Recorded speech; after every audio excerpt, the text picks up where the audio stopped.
ተሰብሮብኝ እንኳን መቼም አልጥለውም ያልኳችሁ ስልኬ ላይ የምወዳቸው 4 ተጨማሪ ነገሮች። አንደኛ ፎቶ ካሜራ። ፎቶ ማንሳት ለምትወዱ በተለይ ከኔ በላይ ለእናንተ ይጠቅማቸዋል። የካሜራ አፑ ብዙ የኮንትሮል ፍሌክሲቢሊቲ ይሰጠናል። ነገር ግን ሁሉንም የተነሱትን ፎቶዎች ኤአይ ኢንሃንስ ስለሚያደርጋቸው ከሌሎች ስልኮች ትንሽ ይለያል።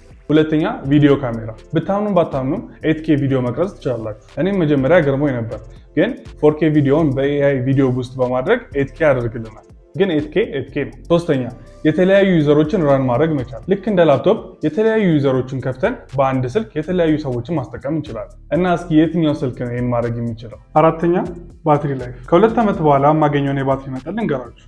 ለእናንተ ይሁን አይሁን እናንተ ወስኑ።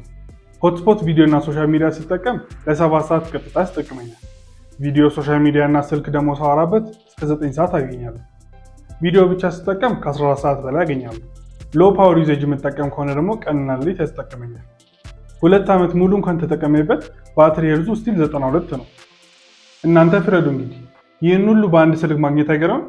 በቀጣይ ቪዲዮ ደግሞ የማይመቹኝን ነገሮች ነግራችኋለሁ።